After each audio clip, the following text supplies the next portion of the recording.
Good morning and good day. So this is our new house, new to us, and this is my office and my studio room, and for some reason it bugs me every time I open these doors. All three of the doors in this room, they drag really badly on the carpet, as you can hear. So what I'm going to do is take the door off and show you really easily how you can trim the bottom and bring it back in. I just did this one and it took me 10 minutes start to finish. So first thing I want to do is just kind of take a guess about how much I need to cut off. I'm going to assume probably a 1/4 inch is probably going to be sufficient. I cut this one a 1/2 inch and it's definitely too much. I mean, it's fine. Much. It's not the end of the world, but you probably don't want to be able to put your fingers under the door. It's a little too much. So, all right, so the first step is just to get the door off, which is usually not a big problem. Since I have white carpet, I have a little something to set the pins on, because they are typically greasy, especially if you put WD-40 on your doors like I do. Well, sometimes they're... I'm actually going to take the middle one out last.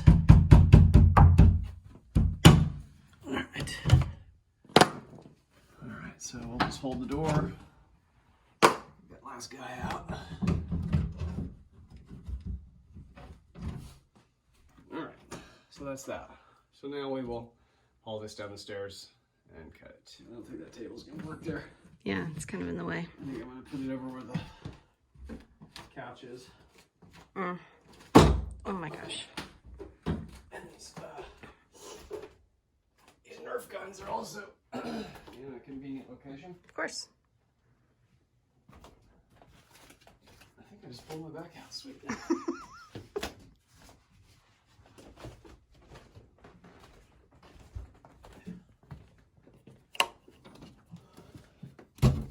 No, seriously, that doesn't feel right. Well, that'll be useful when we move the large couch out today.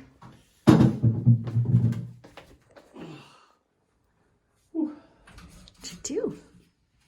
It's just, I had like the weight distribution was all jacked up.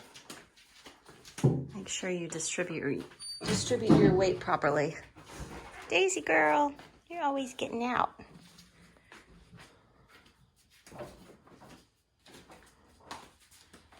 Through the garage.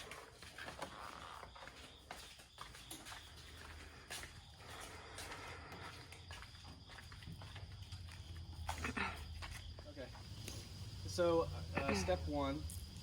By the way, this segment is brought to you by the world's safest work boots. Nike. Yeah, Nike slip-ons. Actually, Adidas are better, but nevertheless. OSHA approved. Yeah, at least you have some glasses, work glasses. Well, I do have that. Okay, so step one is going to be to make sure you cut the right end of the door. Because if you cut the top, it's not going to solve anything, except actually it's going to create more problems. So we just want to make sure that we are talking about the bottom. And if you remember, I mean, I know how the closet door sits, the handle's on the right, so this is the bottom. So that's step one. And then I'm going to, and of course you can use anything you want, any kind of table support.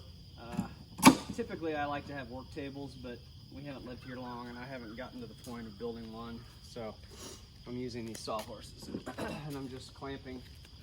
These are just basic wood clamps you can get at any hardware store. Just clamping the door to the sawhorses so we don't have too much movement. And then, so one of the reasons why these doors are dragging is because I think they've already been trimmed once, but they were done by hand, meaning there was no guide. They were just sort of free-handed to cut. And I'm not a big fan of that because I don't trust myself to be that steady, precise and steady. So I use, I don't like circular saws in general, but in this kind of situation, a table saw is not really an option because it's just too big, too hard to handle. So I am going to use a circular saw with a guide, which you will see here. I'm keeping an eye on her. So the first thing I'm going to do is we're going to measure this door. See what it's. Normally doors are 80 inches. This one is 79 and an eighth. 79 and an eighth. So they've already trimmed this an eighth of an inch, probably. But as you can tell, it's not enough. So we want it to cut, let's see, I said 1/4 of an inch. So I'm gonna go and 79 and 7, I'm sorry, not 79 and 8, 79 and 7/8 minus 1/4 is 79 and 5/8. So 79 and 5/8 is gonna be the target cut area. But before we can cut, what we wanna do, and this is one of the little secrets here, is that if you just take a circular saw and cross cut a door like this, because this is not real wood, you know, this is like laminated veneer, it's gonna just splinter everywhere. In fact, you can see all these splinters from the previous cut. And so we wanna eliminate that if we can. So one way to do that is to take some painter's tape and basically go around. You have to go on both sides. Actually, it's more important on the bottom side, honestly, but we're gonna come around. As long as the tape is in the general vicinity of the cut area, should be fine. You actually want the saw to cut right through the blue tape. That would be the ideal situation. All right, so we got that. The next thing we have to do, this is where the math, your elementary school math comes in handy. Oh, you mean that was worth something? Yeah, well, this is the only thing that was worth. This particular circular saw, hey, that's my coffee. She really likes coffee. So when you have a guide like this, which is a cool product, it's made by a company called Bora, but well, it's called Bora. It's probably not the name of the guide. But when you use a guide, the distance from the blade to this edge here on the circular saw is important, because obviously you can't set the guide on the cut line because the blade is a certain distance away from what's going to ride against that guide. So on most saws that I like, the circular saw has an even number. Like the last one I had, I think, was a Porter cable, and the blade was exactly 5 inches from the guideline. So if I wanted to cut at 80, I could set the fence at 75. It was easy math. This particular one is 5 inches and 3/16. So oh my gosh, we're going to have to be a little bit more mathematical. We're going to have to reach a little deeper down in our math capabilities. So the first thing you want to do, what I do, is instead of drawing a line where the cut is going to go, you want to draw a line where the fence is going to go. So the way you do that is, you find out where you want the blade to be, which we said was going to be 79 and 5/8, which is right there. So what I need to do is I need to go back this direction 5 and 3/16. So the easiest way to do that is to subtract 5. So I'm back here to, let's see, 74 and 5/8. Is that going to leave a mark on the door? Yes, it will, but it's not going to be visible. Okay. Probably better to use pencil. 79. Use pencil, people. Hold on a second. This is not 79 and 5/8, actually. 79 and 5/8 is right there. So we're going to come back 5 inches. So we're going to be at 74 and 5/8, and then I'm going to back off 3/16 more. So 1, 2, 3. Oh my gosh. So that right there, this is going to be the left side of the fence guide, which you'll see quickly here what I mean. And then we're going to come over here and do the same thing. Actually, what was that? 74 and 7/16. Okay. So we'll come over, mark the same mark. Oh, nope. Wrong one. Okay, and by the way, I want to point out something else. Notice how I'm measuring to the top of the door. You never want to measure, well, actually, like in this case, the bottom of this door has been trimmed, and I don't know if it's been trimmed square, so if I measure from the bottom, I might just end up perpetuating the unsquare nature of the door. Although, a lot of doors also have been trimmed on the top, so, but this one is not. This one is virgin at the top, so that would mean that the door is square if I measure from that direction this way, which is why. This is what a virgin door top looks like. So, yeah, the top one. Okay, so if you come back over here, we're gonna set our fence. Not our fence, our guide. This thing is old. You probably have to come from this side. You want to see the marks.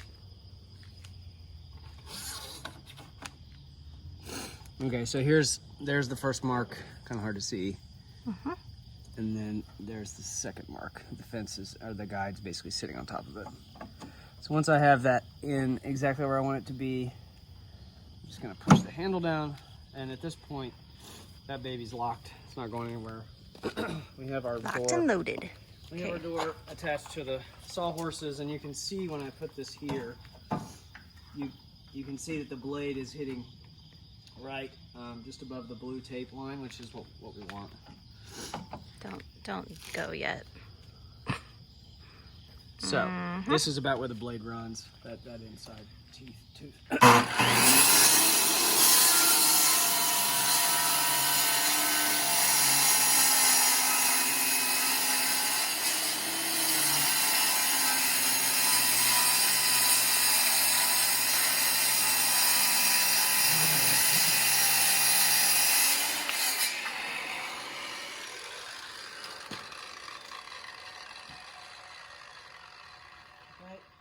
Now we can just pop this tape off, and you'll notice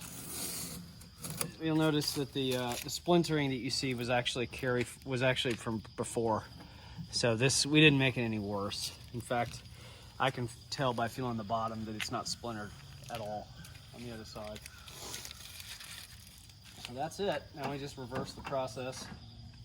I'm gonna put the door back in and check to make sure that we cut off enough. I hope so, because I don't want to bring it all the way back downstairs, across the Nerf guns, through the dogs area, watching out for pee and poop, hurting my back, which is why I tend to overcut just a little bit. I have a rag out here. So this is the other side of the door. I was just wiping it down. I turned it over. You can see how this cut is perfectly clean. Oh, you mean this is the other side? This is the other side. Yeah. But the other side you couldn't tell because it already had some ripping onto the veneer. But in this case, this side was already clean, and you can see the cut did not chip at all. If we had not used the tape, it's very unlikely that it would look like this. It would probably look like the chipping on the other side.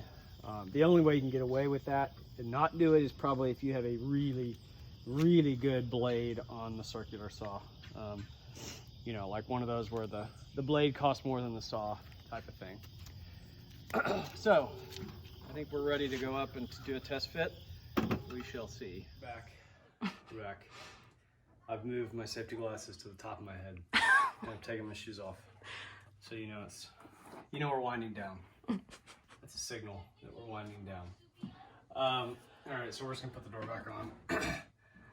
There's never a perfect way to do this, but I find that if we can get it latched on the side on this over here, just put it in basically, then you have a little more freedom to be hands-free for this side.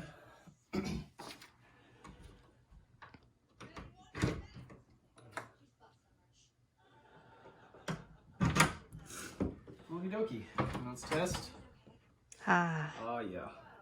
No carpet scraping. I'm actually gonna go all the way back, which I couldn't do before because it was dragging too badly. Oh, look at that. Yep, it's wide open spaces. Actually, that's perfect. That's about a 1/4 inch.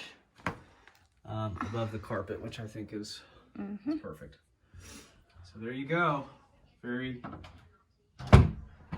And voila. 2 out of 3 down, 1 to go. Maybe you should tell people about the difference of this door, the third door. Are we on? Yes. Oh. In case this topic was not already riveting enough, we're going to add one extra element. So this is the third door in the office studio that needs some work. And it's special. It's a little different because you can see, as you look from this side to this side, that there is a, it's not even across. This one actually has got plenty of gap on this side. This is probably a 1/4 inch, maybe 3/8. And over here it's dragging really heavily. And then when it gets closer to the door frame, well, yeah, we don't know that. It's fine. We don't know that for sure. Yeah, like right there. But yeah, see, it's the same. It's still lower here than it is Right. on that side. So in this case, But what does that mean? That the floors are sloped? well, it either means that, no, I would guess what probably happened is this was manually cut and it was not cut along a straight line. Remember when I mentioned that you have to measure From the top. from the top and keep it square? It's very possible that somebody measured from the bottom of a door that was already not even, and then it just perpetuated the problem. So what I'm going to do on this one, and we're not going to go through the whole video, but what I'm going to do on this one is I'm going to actually measure from the bottom on this door. So I'm going to, this side is fine. So all I'm going to do is make this cut so that when it gets to this other side, it's the same distance off the carpet as that.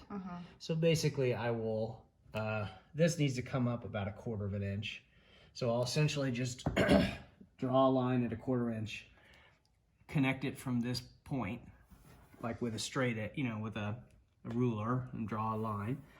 And then I'll measure 5 3/16 up from that line on both sides, set the fence there. And so what'll end up happening is we probably will end up cutting an uneven line. Instead of cutting it straight, it'll be a bit angled, but when it's on the floor, it will look Normal. even. Yeah.